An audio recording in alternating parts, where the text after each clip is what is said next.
Life for PC gamers has been tough these last few years, with limited stocks of parts and especially graphics cards. And Nvidia, the industry's largest purveyor of GPUs, shows no signs of throwing even a life raft to gamers in need. Instead, they're pivoting their resources to a totally different space. Pandemic supply constraints aside, one of the key contributors to the GPU shortage is Nvidia playing some tricks with their GPU production. Nvidia actually ended up overproducing the RTX 30 series in order to try and make up for the supply deficit incurred during the pandemic years. The result is that by the time Nvidia released their shiny new 40 series cards, demand for the 30 series partially collapsed, with everyone who wanted a 30 series card eventually getting one, and the gamers who could afford 40 series cards shelling out for one.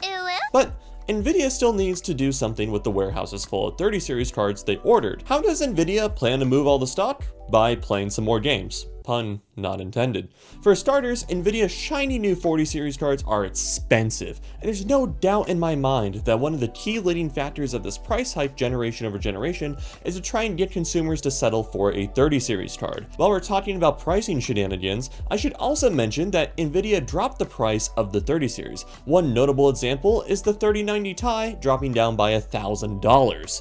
This once again in an effort to make the 30 series enticing to settle for, as the 40 series would be surprisingly hard to find. Leading me to my next point. On top of the pricing manipulation we've already discussed, Nvidia has been hyper conservative with the supply of 40 series cards, barely supplying retailers with enough to perfectly match demand. To the consumer, this creates the illusion that because the 40 series is out of stock so much, the cards must be popular and worth the extra price, when in reality, a much cheaper but still performant 30 series card would be more than sufficient. Couple that with the sandbag production of the 40 series, and Nvidia must really want you to help them move their overstock of 30 series cards. Moving back along the supply chain, Nvidia has actually ramped down the production of RTX 4090s, shifting those supply lines to enterprise GPUs, namely AI-centric workloads.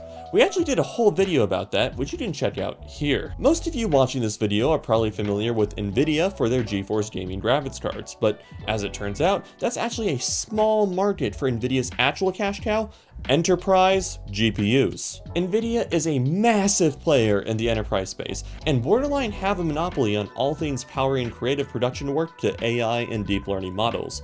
Their GeForce GPUs are only the tip of the iceberg. Look at this graph of Nvidia's 2022 income statement. Revenue from their GeForce brand is almost half of the revenue of their enterprise sector alone.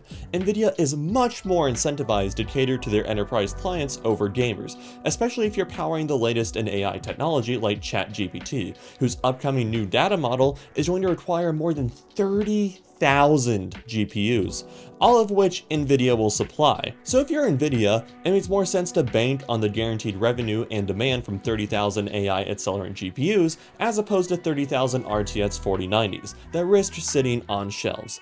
Is it terrible of Nvidia to abandon gamers? Absolutely. But if you have next to no competition in the high-end space, you can get away with it. Because what are you going to do? Buy AMD? Maybe, actually. Let us know in the comments below what team you went with this generation, and I'll see you in the next one.